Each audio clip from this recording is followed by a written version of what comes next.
नमस्कार मित्रांनो, आपल्या सगळ्यांचं हार्दिक स्वागत आहे आपल्या लाडक्या कार्यक्रमात ज्याचं नाव आहे डॉक्टर स्पीक्स इन आरोग्य संपदा। मी डॉक्टर निखिल हरेंद्र शासने आपल्या सगळ्यांचं हार्दिक स्वागत करतो। मित्रांनो, कार्यक्रमाचा आरंभ करूया आपण श्री संत नामदेव महाराजांच्या एका अभंगाने। अभंग असा आहे, तापत्रय तापले तापत्रय तापले, शरीर मोडले शरीर मोडले, वासना भांडिली मन माझे वासना भांडिले मन माझे, केशवा वेगळे न देखे मी सुख केशवा वेगळे न देखे मी सुख, पाहे तुझे मुख वेळोवेळा वेळोवेळा। बोला पंढरीनाथ महाराज की जय। बरोबर मित्रांनो, जसं सांसारिक ताप असतात किंवा बाहेर हवामानातले बदल म्हणा, हवामानातले ताप म्हणा, तर त्याचा आपल्या शरीरावर आपल्या मनावर परिणाम होऊ शकतो। आणि हरीचं नाव घेतल्यावर, हरीची कथा ऐकल्यावर, हरीचं भजन कीर्तन केल्यावर किंवा हरीचं रूप पाहिल्यावर देखील मन शीतळ होतं, मनाला सुख मिळतं। मित्रांनो, अभंगाची सुरुवात ताप या शब्दाने झालेली आहे। तर आपले जे जाणकार मित्र आहेत त्यांनी आजचा आपला विषय ओळखलाच असेल, तर आजचा विषय उन्हाळ्याशी निगडीत आहे। तर बघूया आजचा आपला विषय काय आहे। आजचा आपला विषय आहे उन्हाळ्यात उद्भवणारे आजार आणि घ्यायची काळजी। बरोबर, उन्हाळ्यात उद्भवणारे आजार आणि घ्यायची काळजी। आणि या विषयावर आपल्याला मार्गदर्शन करायला मुंबईतील सर जे समूह रुग्णालयातील औषध वैद्यकशास्त्र म्हणजेच मेडिसिन विभागातले सहयोगी प्राध्यापक आणि पथक प्रमुख डॉक्टर मधुकर गायकवाड आपल्यासोबत आहेत। नमस्कार सर, आपलं स्वागत आहे कार्यक्रमात। नमस्कार सर। मित्रांनो, सरांचा तुमच्याशी परिचय करून देतो। डॉक्टर मधुकर गायकवाड, आपण पथक प्रमुख आहात, सहयोगी प्राध्यापक आहात, औषध वैद्यकशास्त्र विभाग म्हणजेच मेडिसिन डिपार्टमेंट, सर जे समूह रुग्णालय मुंबई येथे। सरांच्या जर शिक्षणाविषयी सांगायचं झालं तर आपण MD मेडिसिन आहात, पुढे आपण फेलो ऑफ डायबेटॉलॉजी देखील आहात। आपण सर जे समूह रुग्णालयातील सर सेंट जॉर्जेस या रुग्णालयाचे जेव्हा वैद्यकीय अधीक्षक होतात तेव्हा रुग्णालयामध्ये आमूलाग्र बदल आपण गोरगरिबांसाठी घडवून आणलेत। पुढे प्रसंगी सांगायचं झालं तर गावाकडच्या अंगणामध्ये किंवा गावाकडच्या अंगणात दवाखाना आपण चालवतो किंवा प्रसंगी रस्त्यावर देखील रुग्ण तपासण्यासाठी आपण प्रसिद्ध आहात। मित्रांनो, कोविड-19 मध्ये सरांनी जे महामारीच्या काळामध्ये जे कार्य केलं त्यासाठी त्यांना तत्कालीन जे राज्यपाल महोदय आहेत त्यांच्याकडून आणि अनेक संस्थांकडून त्यांचा सत्कार सन्मान झालेला आहे। त्यांचा राज्यस्तरीय आणि राष्ट्रीय पातळीवर देखील सत्कार सन्मान झालेला आहे। शोधनिबंधांविषयी सांगायचं झालं तर राष्ट्रीय आणि आंतरराष्ट्रीय पातळीवर देखील आपण शोधनिबंध प्रकाशित केलेले आहेत। शिवाय वेगवेगळ्या आजारांवरचे सरांचे लेख देखील प्रसिद्ध आहेत। असे बहुगुणी असे डॉक्टर आज आपल्याला लाभलेले आहेत। मित्रांनो, कार्यक्रम आपला आहे, आम्हाला तुम्ही खूप आवडता। आजच्या विषयाशी निगडीत तुमच्या मनात जे काही शंका असेल ते निसंकोचपणे आम्हाला तुम्ही विचारायचे आहेत आणि त्यासाठी आमचे दूरध्वनी क्रमांक असे आहेत, आमचे फोन नंबर असे आहेत 022 मुंबईचा STD कोड, पुढे नंबर आहे 24925216। पुन्हा एकदा मी दूरध्वनी क्रमांक सांगतो, 022 मुंबईचा STD कोड, नंबर आहे 24925216। आणि मित्रांनो, नेहमीचीच आग्रहाची विनंती, जेव्हा तुमचा फोन जोडला जाईल तेव्हा आपल्या दूरदर्शन संचाचा आवाज एकदम कमी करायचा, बंद केला तर उत्तम, जेणेकरून तुमचा आवाज आणि प्रश्न आम्हाला स्पष्ट ऐकायला येईल। नंबर 2, आपला प्रश्न सलग विचारायचा आहे। नंबर 3, विषयाला अनुरूपच असा आपला प्रश्न विचारायचा आहे। तर शुभस्य शीघ्रम कार्यक्रमाचा श्रीगणेश करूया। मधुकर सर, पहिला प्रश्न असा असेल, स्वागत करतो। आणि पहिला प्रश्न, उन्हाळ्यात जे पोटाचे त्रास होतात तो कोणकोणते त्रास होतात त्याविषयी आम्हाला सांगा। नक्कीच आता उन्हाळ्याचे दिवस सुरू झालेले आहेत, तर उन्हाळ्यामध्ये सुद्धा बरेच आजार होण्याची शक्यता जास्त असते। कारण उन्हाळ्यामध्ये आपण पाहतो की पोटाचे सुद्धा आजार हे जास्त बळावतात। कारण उन्हाळा सुरू झाल्यानंतर आपल्या सगळ्यांची एक इच्छा असते की आपण थंड पदार्थ किंवा थंड पेय वगैरे लोकांकडून जास्त पिण्यामध्ये किंवा बाहेर गेल्यानंतर पाहतो की अन्न असतील किंवा थंड पदार्थ वगैरे असेल किंवा ज्युसेस वगैरे असतात, तर हे जास्त प्रमाणामध्ये आपल्याला घेण्यामध्ये येतं। तर हे घेतल्यानंतर आपल्या पोटाचे सुद्धा आजार जास्त होत असतात। ज्याच्यामध्ये पाहतो की आपण जर बाहेरच्या ह्याच्यामध्ये झालं तर इन्फेक्शन होण्याची शक्यता असते, जे की पचनसंस्थेशी रिलेटेड, जसं आपण पाहतो की कॉलरा वगैरे आहे किंवा टायफॉईड आहे, त्यालाच आपण एंट्रिक फीवर वगैरे म्हणतो, किंवा जसे आजार आहेत ॲक्यूट गॅस्ट्रोएंटायटिस आहे किंवा ॲक्यूट डायरिया वगैरे आहे, आणि किंवा जुलाब वगैरे होणे हे जास्त प्रमाणात आपण पाहतो.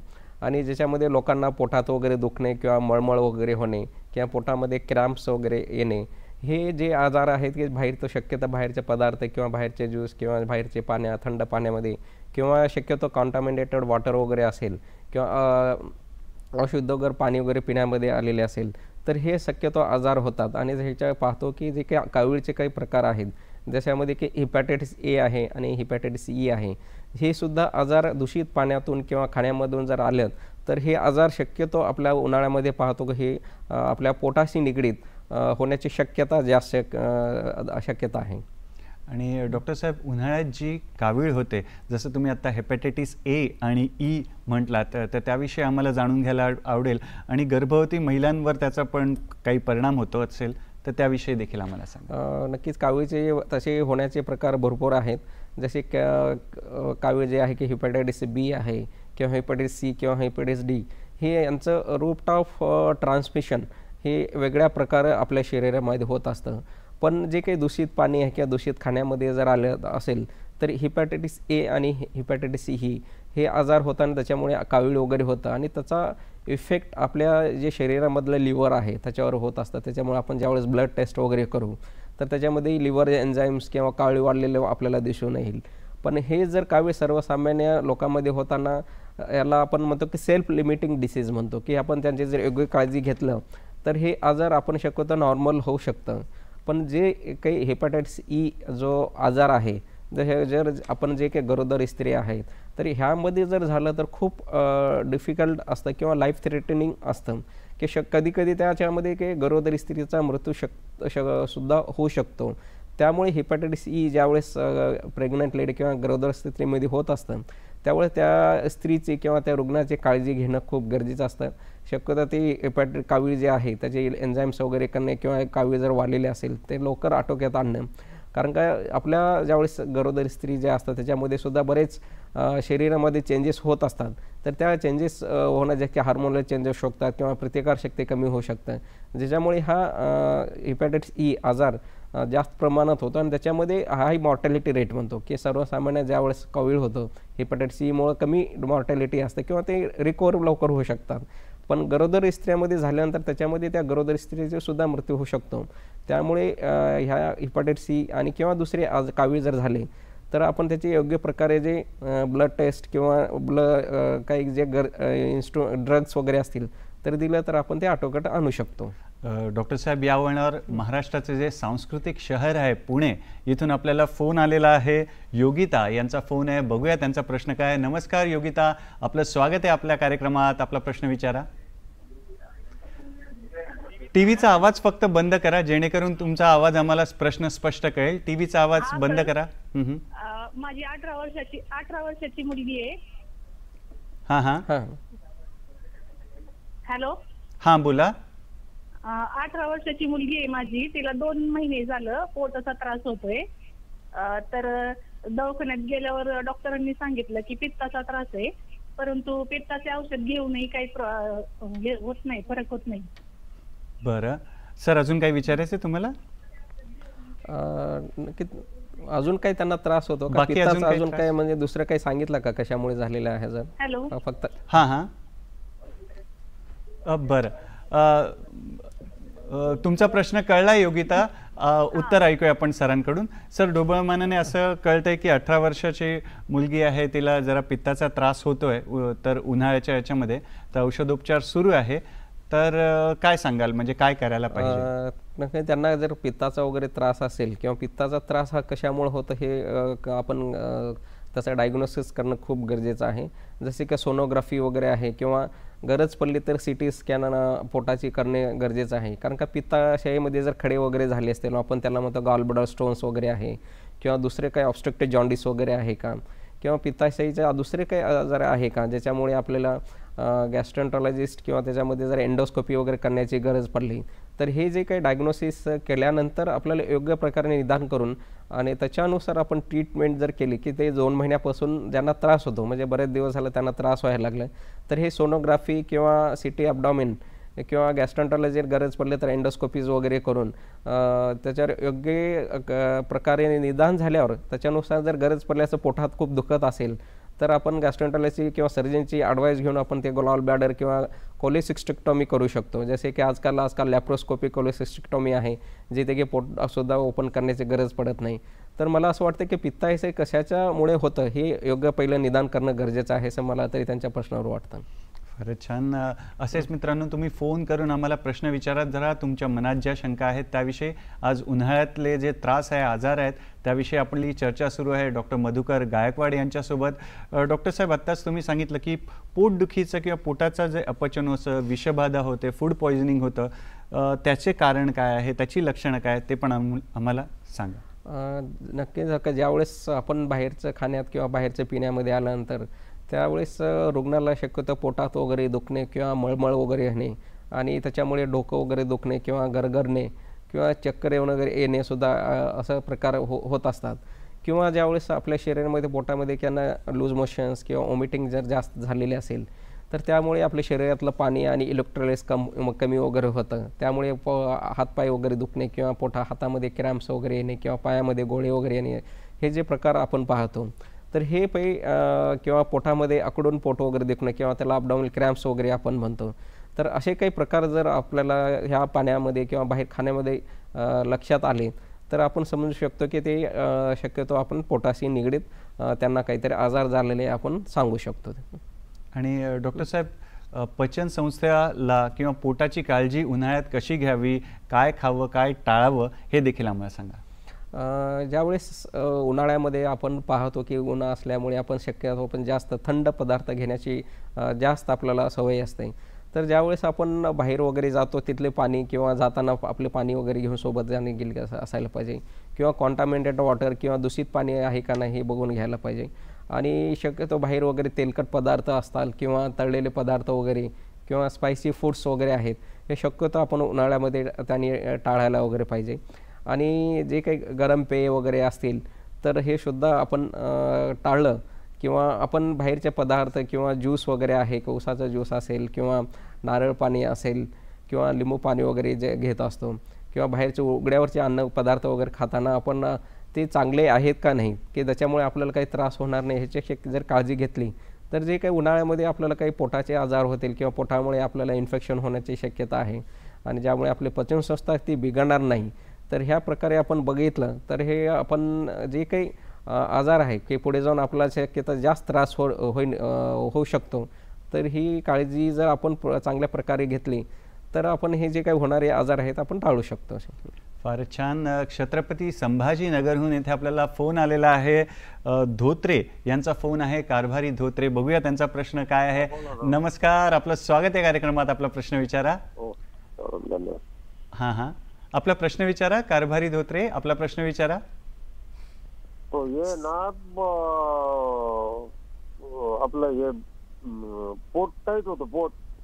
पोट टाईट होतं आणि काय होत आहे? आता दुखतं थोडं, बेंबी जवळ दोन्ही कोण पण आणि बेंबी दुखते अशी येईन आणि जेवण केलं पोट असं फक्त फार टाईट होतं, जिरतच नाही अन्न असं जास्त धरतात. बरं, वय किती आहे साधारण तुमचं? 60 वर्ष असेल. 60 वर्ष आहे. सर, अजून काही विचारायचं तुम्हाला? नाही, धन्यवाद आपल्या प्रश्नासाठी. बरं बरं बरं, धन्यवाद आपल्या प्रश्नासाठी. सर, काय सांगा? की त्यांना पोटाचा त्रास होतो. मोस्टली त्यांना जेवण झाल्यानंतर पोटामध्ये दुखणे किंवा त्यांना पोटामध्ये जळजळ किंवा पोट टाईट होणे हे त्यांचं सांगणं होतं. तर हे मला शक्यतो वाटतं की आपण पोटा किंवा त्याला आपण म्हणतो की ॲसिडिटी वगैरे किंवा ॲक्यूट पेप्टिक डिसीज किंवा गॅस्ट्रायटिस मुळे सुद्धा असे आजार किंवा आपण काही अल्सर्स वगैरे असतात आपल्या पोटामध्ये जर काही अल्सर वगैरे झालेले असेल तर शक्यतो आपल्या जेवणानंतर आपल्या शरीरामध्ये जे काही गॅस्ट्रिक सिक्रेशन्स होत असतात त्याच्यामुळे ते त्रास वगैरे होऊ शकतो. त्यामुळे ते त्यांना असू शकतो. आणि त्यांचं जर पोट वगैरे साफ जर वगैरे होत नसेल त्यामुळे त्यांना असं पोट टाईटनेस वगैरे वाटत असेल किंवा पोटामध्ये आखडल्यासारखं वाटत असेल त्यामुळे आपलं जर पोट साफ होत नसेल तर काही लॅक्झिटिव्ज वगैरे असतात किंवा पोट साफ होण्यासाठी सुद्धा असते काही आपण सिरप वगैरे देऊ शकतो. त्यामुळे त्यांचं पोट वगैरे साफ होण्याच्या त्यामुळे त्यांना जे काही पोटामध्ये अवघडल्यासारखं काही टाईट झाल्यासारखं वाटतं ते कमी होईल. आणि दुसरं त्यांना जर काही ॲसिडिटी जेवणानंतर जर त्रास होत असेल तर शक्यतो त्यांनी जसे काही अँटासिड्स आहे काय सिलस वगैरे आहेत आणि किंवा काही तिखट पदार्थ किंवा ज्याच्यामुळे त्यांना त्रास होतो तर असे त्यांनी जेवणामध्ये पदार्थ टाळले तर हे त्यांना काही दुखण्याचा त्रास आहे हे नक्कीच त्याचं कमी होऊ शकेल. साताऱ्याहून आपल्याला पुढला फोन आहे. विठ्ठल यांचा फोन आहे, बघूया त्यांचा प्रश्न काय आहे. नमस्कार विठ्ठल, आपलं स्वागत आहे कार्यक्रमात. आपला प्रश्न विचारा, सलग प्रश्न विचारा. माझ्या मंडळीचं आहे ना, असं प्रवासाला गेलं ना घरातून समजा थोडं जरी खाऊन गेलं ना तरी परत येताना परत आलं तर जेवण ते तसंच राहतं, उलट्या होतात आणि खूप डोकं दुखतं.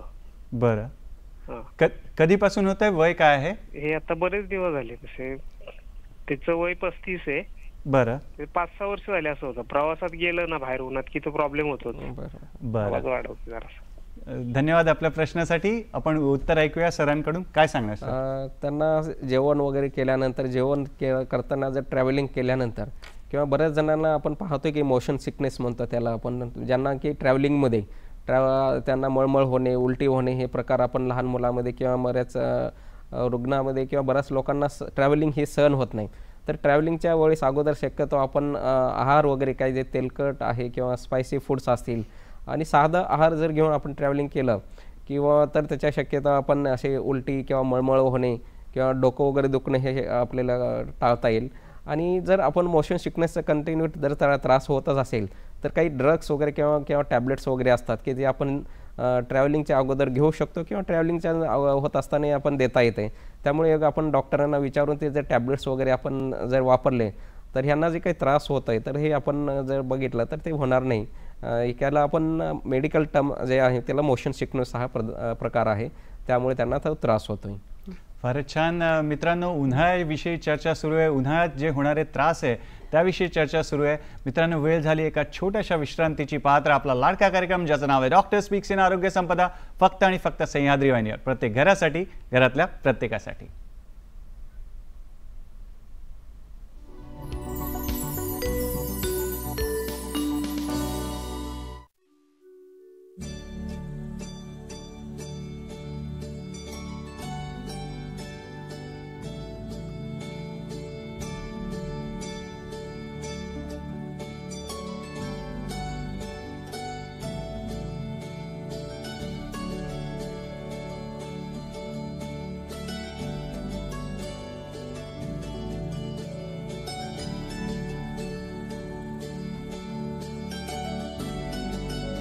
एक भारत श्रेष्ठ भारत प्रसारण दर सोमवारी सायंकाळी 5:30 वाजता आणि मंगळवारी दुपारी 2 वाजता फक्त सह्याद्री वाहिनीवर.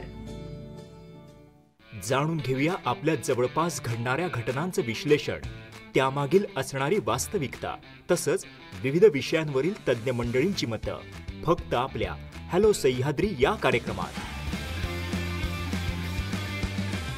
प्रत्येक सोमवार आणि शुक्रवार दुपारी 12 वाजता आणि पुन्हा प्रसारण रात्री 11 आणि दुसऱ्या दिवशी सकाळी 9 वाजता फक्त आपल्या सह्याद्री वाहिनीवर. Lights, sound, camera, action.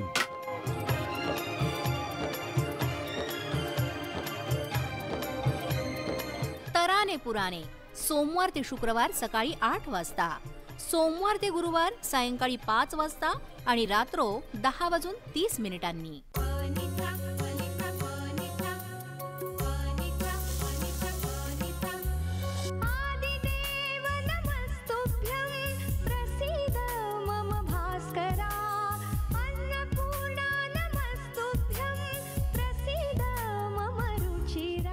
Ruchira प्रसारण बुधवार ते शुक्रवार सकाळी 11:30 वाजता आणि पुनःप्रसारण दुपारी 4 वाजता फक्त आपल्या सह्याद्री वाहिनीवर.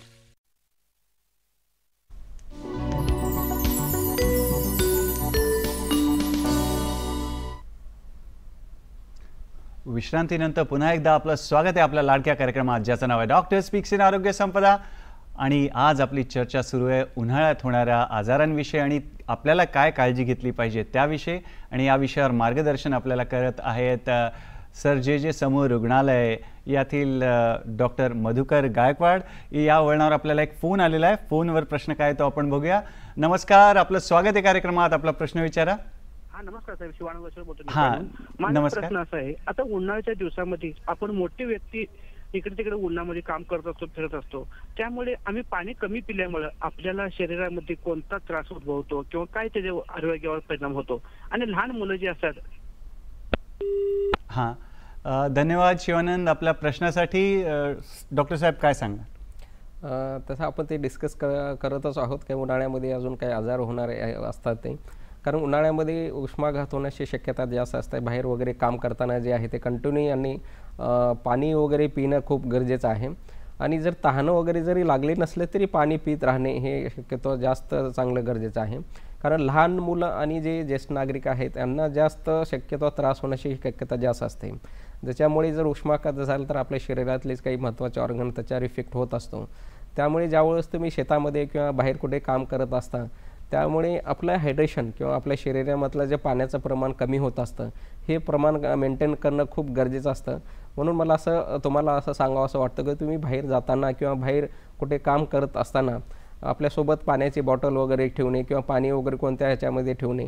आणि आपल्याला असं नाही की तुम्ही पाणी तहान लागल्यानंतरच पित असलं, कारण का आपल्या शरीराचं पाण्याचं प्रमाण मला वाटतं जवळपास दिवसभर तुम्ही 10 ते 12 ग्लास पाणी किंवा 1-1.5 लिटर सोबत पाण्याची बॉटल किंवा एका दिवसभरामध्ये एवढं पाणी जर पिलं तर आपल्या जे काही शरीरावर उष्माघात किंवा डिहायड्रेशन होण्याचे जे काही कॉम्प्लिकेशन होऊ शकतात तर ते होणार नाही. त्यामुळे आपल्या शरीराचं पाण्याचं प्रमाण मेंटेन ठेवणं खूप गरजेचं आहे असं तरी मला त्यांना सांगावं असं वाटतं. छान मित्रांनो, असंच फोन करून तुम्ही आम्हाला प्रश्न विचारा तुमच्या मनातले. डॉक्टर साहेब, पुढला प्रश्न असा आहे की उन्हाळ्यात जी सर्दी पडसं होतं त्याविषयी मला सांगा. आपण पाहतो की उन्हाळ्यामध्ये खूप गरमी असल्यामुळं किंवा टेम्परेचर जास्त हाय असल्यामुळे आपल्याकडे थंड प्रकारचे पदार्थ किंवा जसे काही लिंबू पाणी आहे किंवा ज्यूस आहे किंवा आईस्क्रीम्स वगैरे असतात हे थंड प्रमाणाचं खूप घेण्यामध्ये येतं. तर हे थंड पदार्थ ज्यावेळेस आपल्याकडे खाण्यामध्ये येतात किंवा घेण्यामध्ये येतात तर त्यामुळे असे सर्दी किंवा खोकला किंवा जे रेस्पिरेटरी सिस्टीमशी रिलेटेड काही आजार्स आहेत तर किंवा व्हायरल इन्फेक्शन्स वगैरे आहेत तर हे लहान मुलामध्ये किंवा आपल्या अबाव 60 ज्याला आपण सिनियर सिटीजन्स किंवा ज्येष्ठ नागरिक वगैरे असतात तरी ह्यांच्यामध्ये सुद्धा खूप हे सर्दी खोकल्याचे आजार्स किंवा आपल्या रेस्पिरेटरी सिस्टम काय अगोदर त्यांना काही आजार असतील तर हे आजार होण्याची शक्यता जास्त असते. त्यामुळे आपण बाहेर वगैरे जाताना किंवा आपण ज्यांना काही आजार असतील तर हे सध्या पदार्थ जर काही आहे शक्यता जर त्यांनी टाळलं तर हे सर्दी खोकला किंवा पडसे वगैरे आहेत किंवा व्हायरल इन्फेक्शन्स आहेत किंवा अजून दुसऱ्यामुळे ते रेस्पिरेटरी डिस्ट्रेस होण्याची शक्यता आहेत किंवा ॲक्यूट रेस्पिरेटरी डिस्ट्रेस सिंड्रोम असतील तर हे कमी होण्याची शक्यता आहे. त्यामुळे आपण आपली काळजी घेणं या उन्हाळ्यामध्ये सुद्धा गरजेचं आहे. पुढला प्रश्न आपल्याला शहानिधी गायकवाड घाटकोपरहून आहे. तर बघूया त्यांचा प्रश्न काय. नमस्कार, आपलं स्वागत आहे कार्यक्रमात. आपला प्रश्न विचारा. नमस्कार. हा नमस्कार. मला ना माझं पोट टाईट होतं आणि थोडं जरी जेवलं तरी टाईट होतं आणि श्वास घ्यायला त्रास होतो आणि मधून कधी कधी म्हणजे जुलाब लागतात आणि नाही तर मग बंदच होते असं सांगतात. बरं, वय किती आहे साधारण आपलं? माझं 61 चालू आहे. 61 चालू आहे. ओके, अजून काही विचारायचं सर? त्यांना दुसरे काही आजार वगैरे काही दुसरा काही आजार वगैरे आहे? डायबिटीज बीपी किंवा? डायबिटीस आहे 30 वर्षापासून. ब्लड प्रेशर आहे. हा हा, चालेल. धन्यवाद आपल्या प्रश्नासाठी. काय सांगणार डॉक्टर साहेब? नक्की त्यांना पोटाशी रिलेटेड आजार आहे. त्यांना बरेच वेळेस जुलाब होतं किंवा पोट टाईट होतं, पोट साफ होत नाही असं त्यांचे कंप्लेन आहेत. कारण आपण पाहतो की मी त्यासाठीच विचारले त्यांना काही आजार आहेत काय, कारण का आपल्या ह्या डायबिटीजचा एक प्रकार आहे ज्या डायबिटीजमुळे सुद्धा होऊ शकतो किंवा त्यांना दुसरं काही कारणही असू शकतं.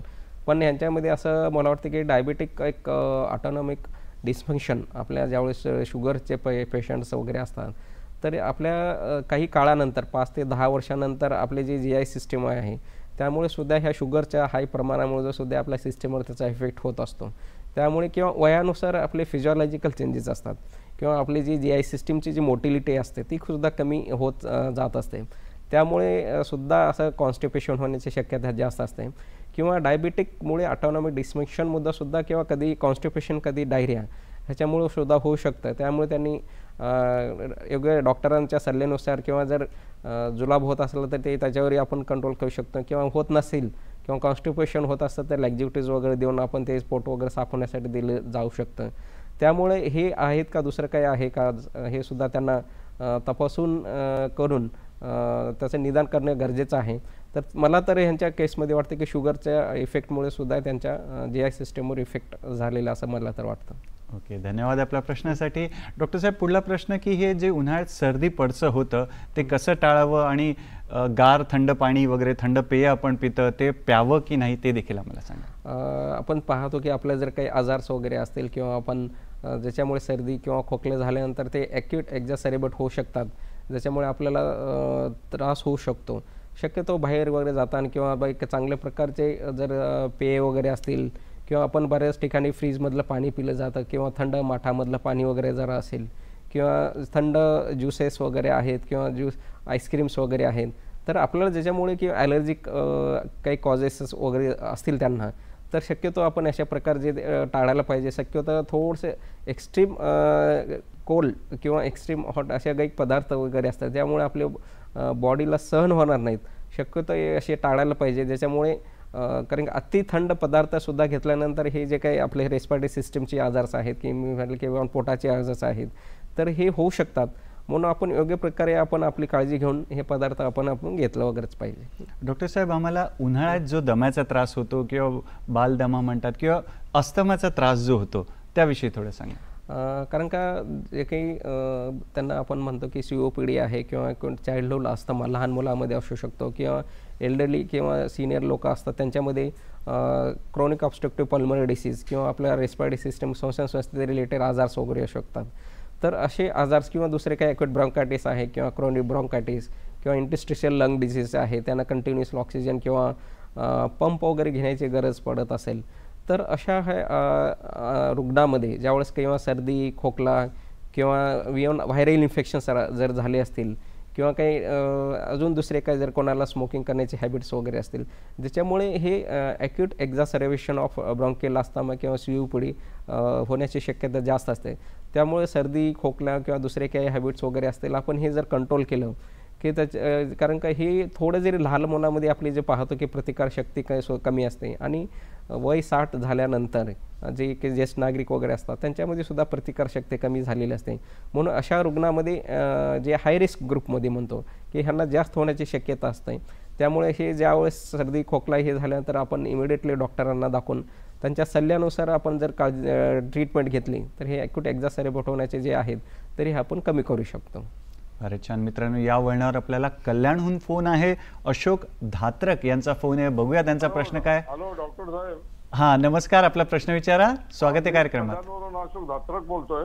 हा, मला 7-10 वर्षापासून पोटाचा खूप त्रास होतो, म्हणजे गॅस पकडतो आणि संडासला होतच नाही. तर मी जवळजवळ 7-8 वर्षापासून चूर्ण खातो, त्या चूर्णावर माझं ते पण वेळेवर तरी होत नाही संडास. पण तो त्रास मी सगळं ट्रीटमेंट केली पण तो त्रास काही संपलेला नाही माझा.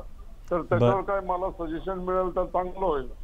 पोट कायम फुगलेलं असतं कंटिन्यू.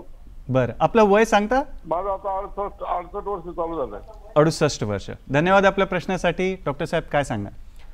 त्यांचं वय सुद्धा जास्त आहे आणि पोटाचा त्रास होतो, म्हणजे त्यांना पोट वगैरे साफ होत नाही ह्यांचं मेन कंप्लेन आहे. कारण का मी आता ऑलरेडी सांगितलं की वयानुसार आपल्या शरीरामधले जे काही GI सिस्टम आहे मोटिलिटी वगैरे सुद्धा कमी होत असते किंवा त्यांना दुसरे काही आजार असतील किंवा आता सांगितलं की डायबिटीज वगैरे आहे तर हे सुद्धा आपण त्यांनी तपासून घेतलं पाहिजे. आणि गरज पडली तर पोटाची सोनोग्राफी हे आणि किंवा जर त्यांना जास्त होत असेल तर गॅस्ट्रोएंटरोलॉजिस्टचं ओपिनियन घेऊन आपण कोलोनोस्कोपीसुद्धा आपण करू शकतो. पण त्यांनी पोट वगैरे साफ होण्यासाठी मला तर वाटतं त्यांनी जास्त कंटिन्यू पाणी वगैरे प्यायला पाहिजे. आणि जे काही आपले पालेभाज्या वगैरे आहेत आपण पाहतो की पानगोबी वगैरे आहे ते त्याच्यानुसार पालेभाज्या वगैरे आहेत हे पालेभाजी किंवा पानगोबी हे आपले ते हे पाण्याचं प्रमाण हे जास्त पकडून ठेवतात. त्यामुळे त्यांना पोट साफ होण्यामध्ये त्यांना नक्कीच मदत होईल. त्यामुळे कंटिन्यू पाणी पिणे किंवा पालेभाज्या वगैरे किंवा पानगोबी वगैरे जास्त प्रमाणामध्ये खाणे त्याच्यामुळे हे घेतलं तर त्यांचं नक्कीच पोट साफ होण्यास त्यांना मदत होईल. डॉक्टर साहेब, पुढला प्रश्न असा आहे की हा दम्याच्या त्रासाविषयी आपण चर्चा सुरू होती उन्हाळ्यातल्या, त्यावर उपाय किंवा तो कसा टाळवा. आणि सोबत एक प्रश्न अजून जोडतो की श्वसन संस्थेची काळजी कशी घ्यावी उन्हाळ्यात त्याविषयी? आपण पाहतो की COPD किंवा ब्रॉन्कियल असल्यामुळे ह्या गोष्टी आजार जास्त होण्याची शक्यता असतो. त्यामुळे श्वसनसंस्थेचे जे काय आहे ती काळजी घेताना आपल्या घरामध्ये जर लगेच सर्दी खोकला झाले तर आपण घरामध्ये सुद्धा स्टीम इनहेलेशन किंवा वाफारा वगैरे आहे तर ते आपण घेऊ शकतो. किंवा जर ताप वगैरे आलं असेल तर अँटीपायरेटिक्स वगैरे घरच्या घरी देऊ शकतो ते, किंवा डॉक्टरांच्या सल्ल्यानुसार आपण ते देऊ शकतो. आणि त्यांना काही अस्थमा किंवा शिवपुडी असतील, त्यांना काही इनहेलेशन किंवा पंप वगैरे चालू असेल किंवा नेब्युलेशन वगैरे असेल तर हे रेग्युलरली वेळेवर घेणं खूप गरजेचं आहे. किंवा जर त्यांना जर जास्त त्रास होत असेल तर डॉक्टरच्या योग्य सल्ल्यानुसार त्यांना जर गरजेनुसार ECG किंवा चेस्ट एक्सरे हे करून आपण त्यांना योग्य प्रकारे आपण उपचार करू शकतो. पण काही असे जे काही आजार ज्याच्यामुळे काही ॲलर्जन्स असतात त्याच्यामुळे त्यांना ॲक्यूट एक्झासर्बेट होऊ शकतं ते सुद्धा आपण आयडेंटिफाय केले. किंवा बऱ्याच लोकांना जेवणामधून किंवा बऱ्याच लोकांना धुळीची ॲलर्जी असू शकते किंवा फुलाची ॲलर्जी असू शकते. तर ज्याच्यामुळे आपण ॲक्यूट एक्झासर्बेट होऊ शकतं हे टाळायला वगैरे पाहिजे. आणि सर्दी खोकला झाल्यानंतर इमिडिएटली त्याच्यावर आपण ट्रीटमेंट जर घेतले तर ह्या गोष्टी जे काही क्रोनिक किंवा कॉम्प्लिकेशन होण्याची शक्यता असतं तर हे आपण टाळू शकतो. फारच छान. मित्रांनो, या वळणावर आपण वेळ झाली एका छोट्याशा विश्रांतीची. पाहत राहा आपला लाडका कार्यक्रम ज्याचं नाव आहे डॉक्टर स्पीक्स इन आरोग्य संपदा, फक्त आणि फक्त सह्याद्री वाहिनीवर, प्रत्येक घरासाठी, घरातल्या प्रत्येकासाठी.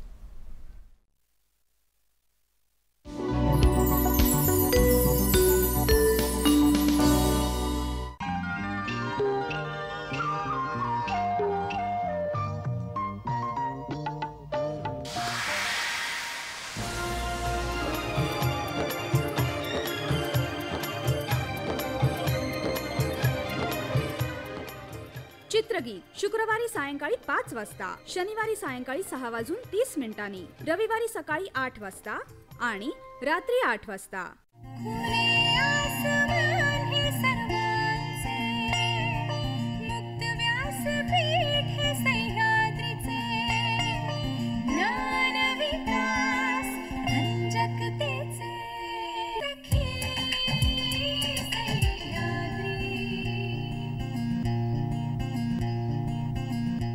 सखी सह्याद्री दर मंगळवार आणि गुरुवार दोपहरी 12 वाजता. कितने ही रंग है हमारे देश में, रंग भाषा के, रंग संस्कृति के, रंग गीत के, रंग संगीत के, और रंग हमारी भावनाओं के. छोटा सा छोटी सी आशा, इन सभी चटक और सुरीले रंगों से मिलकर बनी है रंगोली.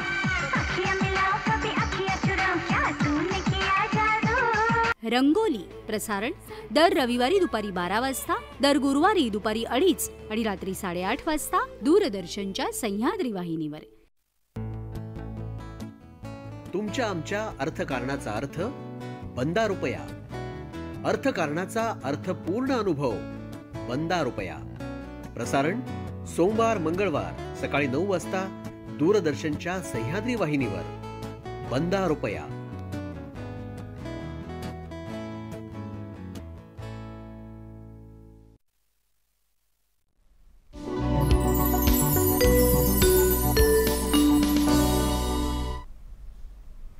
विश्रांतीनंतर पुन्हा एकदा आपलं स्वागत आहे आपल्या लाडक्या कार्यक्रमात ज्याचं नाव आहे डॉक्टर स्पीक्स इन आरोग्य संपदा.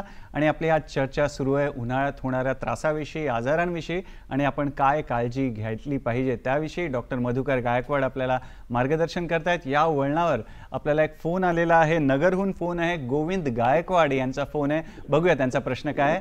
नमस्कार, आपलं स्वागत आहे कार्यक्रमात. आपला प्रश्न विचारा. म्हणजे माझ्या पोटामध्ये पाणी होतंय. बरं. पण ते दंबरल्यावानी होतं, पोटामध्ये 5-6 वेळेस पाणी काढलंय. बरं. हा. वय किती आहे तुमचं? माझं वय 60 आहे. 60 आहे. आणि अजून काही त्रास आहेत सोबत? Diabetes, BP? त्रास नाहीये, तेवढा त्रास आहे. चालेल सर, काय चालेल. धन्यवाद आपल्या प्रश्नासाठी. सर काय सांगणार?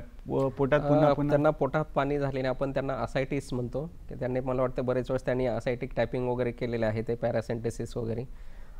कारण का पोटामध्ये पाणी जमा होण्याचे प्रकार त्याच्यामध्ये बरेच कारणे आहेत. जर पेशंटचा लिव्हर सिरोसिस वगैरे झालेला असेल किंवा कंजेस्टिव्ह कार्डियक फेल्युअर वगैरे किंवा हार्ट फेल्युअरमध्ये सुद्धा आपल्या पोटावर पाणी जमण्याची शक्यता असते, किंवा किडनीचा काही आजार असेल त्याच्यामध्ये काही नेफ्रॉटिक सिंड्रोम वगैरे आहे, तर हे आजारामुळे सुद्धा आपल्या पोटामध्ये पाणी जास्त जमा होण्याची शक्यता असते.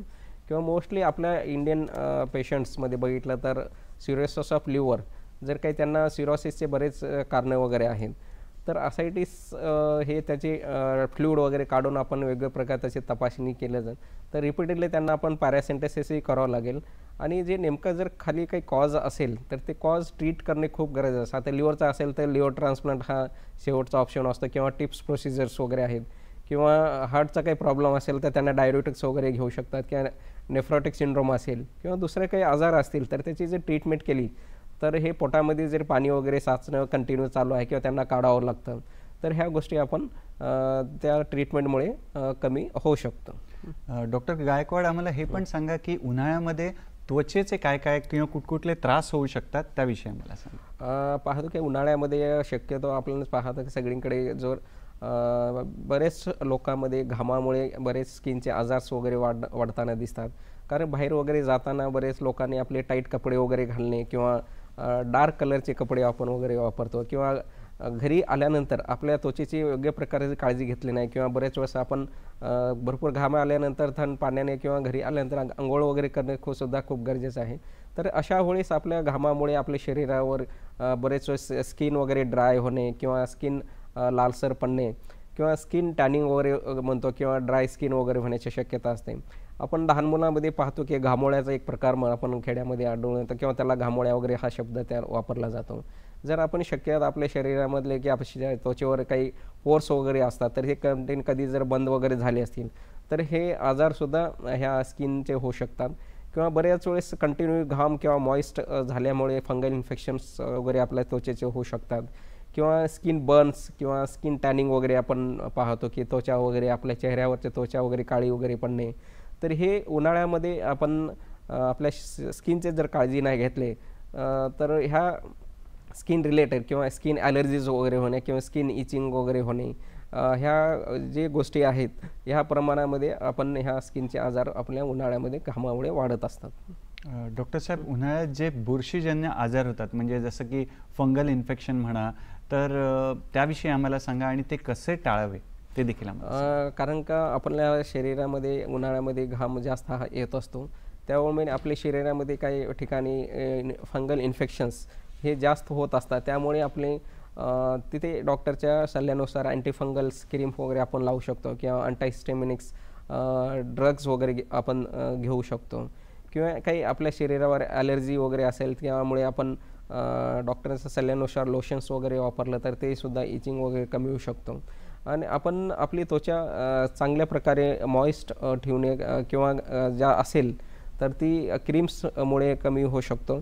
आणि फंगल इन्फेक्शन्स हे शक्यता जास्त लहान मुलं असतील किंवा बाहेरून आपण ज्यावेळेस काम वगैरे करून येऊ शकतो त्या शक्यता असतो. त्यामुळे घरी वगैरे आल्यानंतर आपले कपडे वगैरे बदलणे किंवा कपडे आल्यानंतर चेंज करणे आणि सैल कपडे वगैरे वापरणे किंवा जास्त टाईट स्किन जे आहे कपडे वगैरे वापरल्यामुळे स्किनवर त्याचा इफेक्ट होऊ शकतो. त्यामुळे अशा प्रकारे जर आपण काळजी घेतलं तर जे फंगल इन्फेक्शन किंवा त्वचेशी रिलेटेड काही आजार असतील तरी आपण कमी करू शकतो किंवा टाळू शकतो. फारच छान. मित्रांनो, या वळणावर पुण्याहून आपल्याला फोन आहे. सुधीर जुन्नरकर यांचा फोन आहे. पाहूया त्यांचा प्रश्न काय. नमस्कार सुधीर, आपलं स्वागत आहे कार्यक्रमात. आपला प्रश्न विचारा. सर, हे उन्हाळ्यामध्ये बराच वेळ हिंडल्यानंतर जर तहान लागली तर हे रोड साईड वेंडर जे नारळ पाणी विकतात ते पाणी पिणं योग्य आहे का, बरोबर आहे का, आणि सनस्ट्रोक होण्याचे मेन रिझन्स काय आहेत ते काही सांगा. फारच छान, सुंदर प्रश्न आहे. काय सांगणार डॉक्टर साहेब? नक्कीच आपण ते डिस्कस करणारच आहोत. कारण आपण आपल्या उन्हाळ्यामध्ये पाहतो की आपल्या शरीरातलं पाण्याचं प्रमाण हे कमी होत असतं किंवा हायड्रेशन आपल्या शरीराचं मेंटेन खूप करणं गरजेचं आहे. त्यामुळे असे रोडवर असतील किंवा नारळ पाणी वगैरे आपल्या शरीरासाठी नक्की चांगले आहे. किंवा लिंबू पाणी वगैरे म्हणतो का आपण, लिंबू सरबत आहे किंवा उसाचा रस वगैरे आहे. तर असे प्रमाण जे आहे नारळ घ्यायचं पाणी वगैरे घेणे आपल्या शरीरासाठी नक्कीच चांगलं आहे. किंवा आपल्यासोबत जर पाणी असेल की आपल्या तहान जरी लागली नसेल तर हे कंटिन्यू पाणी वगैरे पित राहणे हे खूप गरजेचं आहे. आणि जे उष्माघात जर आपण पाण्याचं प्रमाण आपलं मेंटेन नाही केलं तर आपलं डिहायड्रेशन होऊन आपल्या त्याच्यावर किडनीवर वगैरे इफेक्ट होऊ शकतो किंवा पेशंट बऱ्याच वेळेस रिनल फेल्युअरमध्ये सुद्धा जाऊ शकतं किंवा हीट स्ट्रोकमुळे त्या हीट स्ट्रोकमुळे सुद्धा आपल्या मेंदूवर सुद्धा परिणाम होऊ शकतो. त्यामुळं आपल्या उन्हाळ्यामध्ये कुठेही बाहेर जाताना नारळ पाणी किंवा लिंबू पाणी आहे जर चांगले असतील तर आपण ते बघून कुठे दूषित वगैरे काय नाही हे जर आपण बघून घेतलं तर जे काही आजार होणार आहेत की त्यांचा मेन कन्सर्न ते घ्यायला पाहिजे का नाही तर आपल्या शरीरासाठी ते खूप गरजेचं आहे. तर मला तर असं वाटतं की आपल्या गरजेनुसार हे पदार्थ वगैरे सेवन वगैरे केलं तर चालतं. फारच छान मित्रांनो, म्हणजे स्वच्छतेचं भान ठेवून आपण जर जे बाहेरचे पदार्थ आहेत ते घेतले, समजा पन्ह म्हणा, कोकम सरबत म्हणा किंवा तरांनी जसं सांगितलं नारळ पाणी, त्याचा आपण आस्वाद घेऊ शकतो, आनंद घेऊ शकतो. डॉक्टर साहेब, आम्हाला पुढे हे सांगा की उन्हाळ्यात जी त्वचा काळवंटे, स्किन टॅनिंग होते, कोरडी त्वचा होते, तर त्याच्यासाठी काय करावं, त्याची काळजी कशी घ्यावी? पाहतो की आज उन्हाळ्यामध्ये बरेच ठिकाणी टेम्परेचर 40-45 वगैरे आहे. त्यामुळे आपण स्किन्स वगैरे कोरडी पडणे किंवा स्किन ड्राय वगैरे होते किंवा स्किन लालसर होणे आणि बऱ्याच लोकांना स्किनवर पुरळ वगैरे येण्याची शक्यता जास्त असते किंवा आपण पाहतो की लहान मुलं घामोळ्या वगैरे. आणि उन्हाळ्यामध्ये शक्यतो जसे की अल्ट्रा व्हायलेट रेज वगैरे जास्त प्रमाणात असतात. त्याच्यामुळे आपल्या देशामध्ये तर नाही, बऱ्याच बाहेरच्या देशात आपण असे आढळून आले की त्याच्यामुळे स्किन कॅन्सरसुद्धा होण्याची शक्यता जास्त असते. त्यामुळे आपल्या उन्हाळ्यामध्ये त्वचेची काळजी घेणं खूप गरजेचं असते. त्यामुळे आपण कपडे वगैरे जे व्हाईट कलरचे आहेत किंवा सुती कपडे किंवा असे सैल कपडे घालणं खूप गरजेचं आहे. आणि आपल्या डॉक्टरांच्या सल्ल्यानुसार काही लोशन्स वगैरे असतात, ते लोशन्स वगैरे आपल्या शरीरावर लावू शकतो किंवा सनस्क्रीन लोशन्स वगैरे आहेत किंवा त्वचा कोरडी पडत असेल, त्वचेवर जे इचिंग वगैरे किंवा अशा होत असतील तर इचिंगला जे होणारे जे काही लोशन्स वगैरे आहेत ते आपण डॉक्टरांच्या सल्ल्यानुसार जर आपण घेतलं तर असे काही पुढे स्किन टॅनिंग असेल किंवा स्किन कॅन्सर होण्याची शक्यता, जे की आपल्या देशामध्ये तर आता एवढा प्रमाण आहे जे की अल्ट्राव्हायलेट रेज वगैरे आपल्याकडे कमी प्रमाणात येताना आहेत, पण दुसऱ्या देशामध्ये असे ते प्रमाण वाढताना आपण बघितलेलं आहे. त्यामुळे उन्हाळ्यामध्ये बाहेर पडताना वगैरे आपण शरीर आहे किंवा हात असतील, पाय असतील, डोकं वगैरे असेल, हे पूर्णतः कम्प्लिटली आपण झाकणं वगैरे गरजेचं आहे. आणि डॉक्टरांच्या सल्ल्यानुसार जे काही ट्रीटमेंट आहे ते वापरलं तर हे जे काही स्किनचे आजार आहेत ते आपण कमी करू शकतो. फारच छान. म्हणजे मित्रांनो, टोपी किंवा सैलसर कपडे, पूर्ण जे अंग झाकलं जाईल असे कपडे घातलेलं चांगलं. आणि डॉक्टर साहेब, उन्हाळ्यात डोळ्याची काळजी किंवा डोळ्यांना कुठला त्रास होऊ शकतो ते देखील आम्हाला सांगा. नक्कीच आपल्या पाहतो की उन्हाळ्यामध्ये जे आहेत आपल्या डोळ्यांना खूप त्रास होत असतो, त्याला आपण हीट वेव्ज आहेत. तर हीट वेव्ज आपण ते जे दाहकता आहे त्या हीट वेव्जमुळे आपल्या डोळ्यांना त्रास होऊ शकतो. डोळे वगैरे कोरडे पडणे किंवा डोळ्यामध्ये इरिटेशन्स वगैरे किंवा डोळे जळजळ होणे. आपण पाहतो की बऱ्याच लोकांना डोळे लालसर वगैरे होतात किंवा कंजक्टायव्हिटिस वगैरे हा प्रकार आहे, ते डोळ्याला त्रास होऊ शकतो. तर ह्या डोळ्यांना अगर त्रास वगैरे होऊ नये म्हणून आपल्या डॉक्टरांच्या सल्ल्यानुसार किंवा ऑप्थॉलॉजिस्ट डोळ्याचे डॉक्टर आहेत त्यांना दाखवून आपल्याला जर काही ड्रॉप्स वगैरे गरज पडत असेल तर डॉक्टरांच्या सल्ल्यानुसार ते ड्रॉप्स वगैरे वापरायला वगैरे पाहिजे. आणि आपल्याला डोळ्याला त्रास होऊ नये किंवा उन्हाळ्यामध्ये बाहेर पडताना वगैरे आपल्याला डोळ्याला गॉगल्स वगैरे वापरणे किंवा कोणी चष्मा वगैरे वापरत असेल त्यांना पॉईंट्स वगैरे असतील तर डॉक्टरांशी सल्ल्यानुसार ते पॉईंट्सचा चष्मा वगैरे वापरणे खूप गरजेचं आहे. आणि आपल्या बाहेर ज्यावेळेस जात असताना डोक्यावर टोपी वगैरे किंवा छत्री जरी असेल तर छत्री आपण वापरू शकतो, ज्याच्यामुळे आपल्याला डायरेक्टली बाहेरचे जे काही सूर्याचे किरणं असतील किंवा हीट वेव्ज वगैरे असतील की उष्णतेची लाट जे म्हणतो आपण, या डोळ्याला डायरेक्टली ती कॉन्टॅक्ट होणार नाही, त्याच्यामुळे आपल्या डोळ्याला त्रास होईल असं काही कमी शक्यता आहे. त्यामुळे आपण हे जर उपाय केलं किंवा आपल्या डॉक्टरांच्या ऑप्थॉलॉजिस्टच्या सल्ल्यानुसार काही ड्रॉप्स वापरले तर ते आपले जे काही आजार होतात डोळ्यांच्या उन्हाळ्यामध्ये सुद्धा आपण कमी करू शकतो.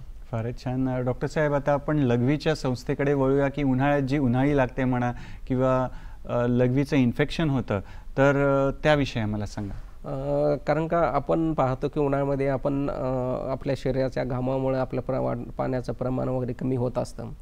तर अशा उन्हाळ्यामध्ये ज्यावेळेस आपण पाणी वगैरे कमी पित असतो, जर पाण्याचं प्रमाण कमी जर झालं असेल तर त्यामुळेच आपण बऱ्याच रुग्णांचं असं कंप्लेन असतं की सर मला लघवीमध्ये जळजळ वगैरे होणे, त्यालाच आपण उन्हाळी वगैरे म्हणतो.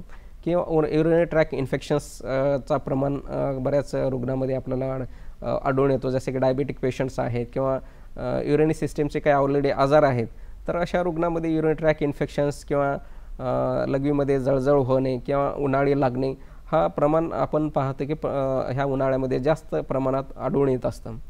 तर हे असे उन्हाळी किंवा युरिनरी ट्रॅक इन्फेक्शन होण्यामधून जास्त प्रमाणामध्ये पाणी वगैरे पित राहणे किंवा डॉक्टरांच्या सल्ल्यानुसार आपण युरिनचे टेस्ट वगैरे जर केली, त्याच्यानुसार काही कल्चर्स वगैरे किंवा अँटीबायोटिक्स असतील किंवा काही असे सिरप वगैरे असतात, एका आपण ग्लासच्या पाण्यामध्ये ते टाकून 2 ते 3 वेळेस दिवसभरात जर घेतलं तर जे काही युरिनरी ट्रॅक इन्फेक्शन किंवा युरिनरी ट्रॅक सिस्टीमशी रिलेटेड काही इन्फेक्शन्स वगैरे असतील किंवा आजार असतील किंवा उन्हाळी लागणे वगैरे आहे, तर हे आपल्या जे काही आजार आहे हे नक्कीच कमी होतील.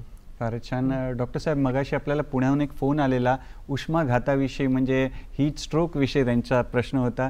तर आम्हाला सांगा, उष्माघात हीट स्ट्रोक म्हणजे काय आणि त्याचे काही प्रकार असतील तर ते देखील आम्हाला सांगा. आपण पाहतो की आपल्या शरीराचं नॉर्मल तापमान हे 36 डिग्री सेल्सिअसपर्यंत असतं.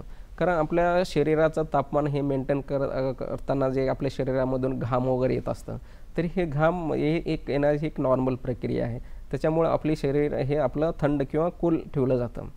पण ज्यावेळेस बॉडीचा टेम्परेचर त्याच्या प्रमाणात जर वाढलेलं असेल तर आपल्या शरीरामध्ये पाण्याचं काम फक्त घामेद्वारे आपलं बॉडी टेम्परेचर मेंटेन करणं नसतं, तर आपल्या शरीरामधले काही महत्त्वाचे ऑर्गन्स आहेत त्यालासुद्धा ते आपलं पाणी वगैरे लागत असतं. जसे काही ब्रेन आहे, किडनी आहे किंवा आपलं हृदय आहे किंवा आपण स्किन्स वगैरे आहे, तरी जिथे आपल्याला पाण्याचं लागत असतं. पण आपल्या इन्व्हायरमेंट पाहतो की आजकाल सगळीकडे आपल्या टेम्परेचर 40 ते 45च्या वर असतं. ज्यावेळेस 45च्या वर आपल्या बाहेरचा वातावरणाचं टेम्परेचर जास्त असतं, त्यावेळेस आपल्या शरीराचं प्रमाणसुद्धा पाणी बाहेर जास्त प्रमाणात पडत असतं. आणि ज्यावेळेस आपल्या बॉडीचं टेम्परेचर 43च्या वर जात असेल आणि किंवा आपल्या शरीरामधलं जर पाण्याचं प्रमाण कमी झालं असेल, तर आपल्या शरीरामध्ये जे आपलं कूलिंग सिस्टीम, जेव्हा आपलं शरीर थंड ठेवण्याची जी प्रक्रिया असते ती ठप्प पडल्यासारखी होऊन जाते. मग त्यावेळेस आपल्या शरीरामध्ये ज्यावेळेस टेम्परेचर 43 डिग्री सेल्सिअसच्या वर जातं, त्यावेळेस आपल्या शरीरामधले जे रक्तामधले जे प्रोटीन्स वगैरे असतात, हे प्रोटीन डिजनॅच्युरेशन ऑफ प्रोटीन्स किंवा हे प्रोटीन डिस्ट्रक्शन होण्याची प्रक्रिया सुरू होऊ शकतं. आपण पाहतो की गरम पाण्यामध्ये ज्यावेळेस आपण अंड वगैरे ठेवलं, जे उकळलेलं अंड पाहतो त्याप्रमाणे आपले प्रोटीन्स वगैरे होऊन जातात. त्यामुळे आपल्या शरीरामधले जे रक्त विसरण संस्थेमधले जर रक्त वगैरे असतं ते घट्ट वगैरे होऊन जातं आणि त्याच्यामध्ये ते रॅब्डोमायलिसिस आपण म्हणतो, जे त्यामुळे प्रोटीन्स किंवा आरबीसी डिस्ट्रक्शन वगैरे होतं. त्यामुळे रॅब्डोलायसिसमुळे वगैरे किंवा घट्ट रक्त होणे, ज्यावेळेस हे घट्ट रक्त होतं त्यावेळेस आपल्या शरीरातले जे महत्त्वाचे ऑर्गन मी सांगितले की ब्रेन आहे, हार्ट आहे, किडनी आहे किंवा लिव्हर आहे, तर तिकडे हे पाणी सप्लाय जो असतो की तो कमी प्रमाणात होऊन जातं. त्याच्यामुळे हे मल्टी ऑर्गन फेल्युअर वगैरे होतं. आणि ज्यावेळेस रॅब्डोमायलिसिस वगैरे होतं त्यावेळेस त्याचा इफेक्ट आपल्या किडनीवर पडतो, त्यामुळे किडनी फेलसुद्धा होऊ शकतं. आणि ज्यावेळेस अल्टिमेटली आपल्या मेंदूला ज्यावेळेस रक्तपुरवठा कमी होतं, त्यामुळे सुद्धा ह्या रुग्णांना किंवा हीट स्ट्रोकमुळे आपल्या शरीरामध्ये त्याचा इफेक्ट होतं, जे काही फिट्स वगैरे येणे किंवा पेशंट कोमामध्ये जाणे. तर हे जे हीट स्ट्रोक आहे त्यामुळे हे खूप कारण का हीट स्ट्रोक झाल्यानंतर मॅक्झिमम मॉर्टॅलिटी वाढण्याची शक्यता असते. त्यामुळे ह्या प्रमाणात किंवा कंटिन्यू पाणी पित राहणे, ताणलं जर लागलं तरी पाणी पित राहणे किंवा आपलं हायड्रेशन मेंटेन करणं हे मला तरी असं खूप वाटतं की गरजेचं आहे. त्यामुळे आपल्याला हीट स्ट्रोक होणार नाही. फारच छान. डॉक्टर साहेब, आम्हाला हे देखील सांगा की उष्माघाताचा जो प्रकार आहे तो कुठल्या वयोगटामध्ये जास्त आढळून येतो आणि कोणाला किंवा कुठल्या कामामध्ये अधिक धोका आहे ते देखील सांगा. आपण पाहतो की ज्यांना आजार होतो त्याला हाय रिस्क ग्रुप म्हणतो. तर जसे आजार लहान मुलं आहेत किंवा सिनियर सिटीजन्स आहेत, वय 60 वर्षाचे किंवा ज्येष्ठ नागरिक वगैरे आहेत, ह्यांना जास्त धोका असू शकतो. किंवा बाहेर उन्हामध्ये जास्त काम करणारे जे असतात, शेतकरी असतील किंवा मिलिटरी पीपल्स असतील, जिथे कंटिन्यू ज्यांना उन्हामध्ये काम करावं लागतं, असे लोकांना हा जास्त धोका होण्याची शक्यता असते. ज्यांना काही स्किनचे आजार असतील किंवा आपल्या त्वचेशी आजार वगैरे असतील, ह्या लोकांनासुद्धा हीट स्ट्रोकचे प्रमाणात जास्त होतं.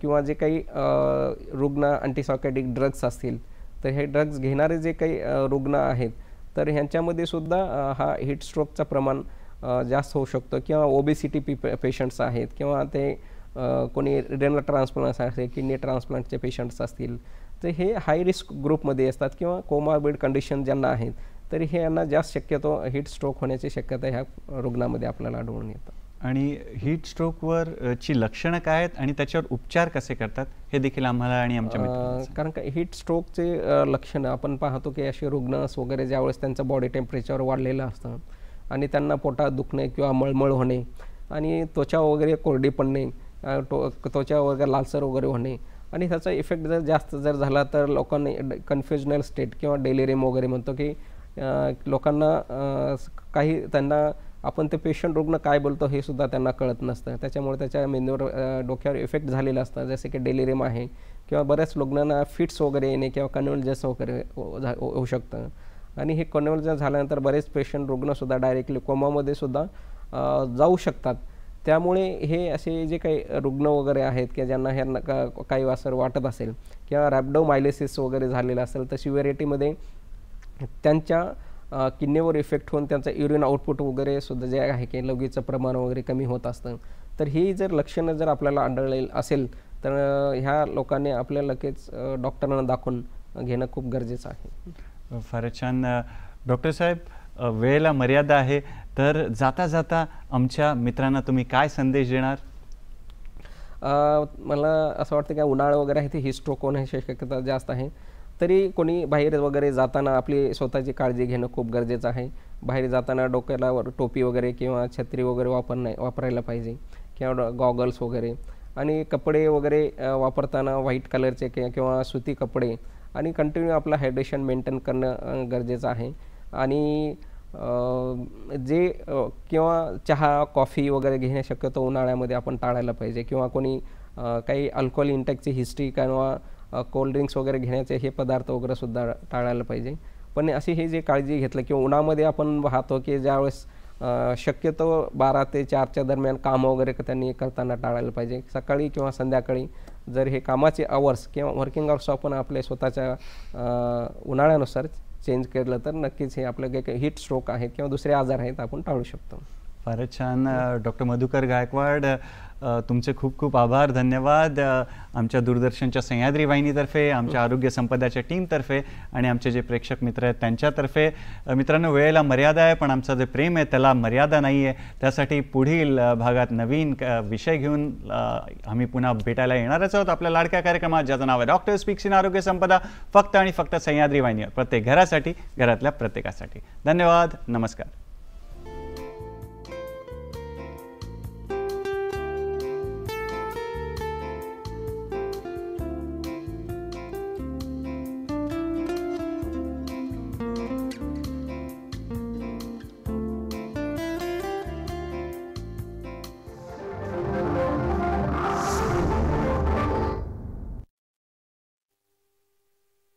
ॲक्च्युली 78-79 साली मला वाटते दूरदर्शननी ही फिल्म केली आणि तेव्हा एक दिवशी देवसाहेबांचा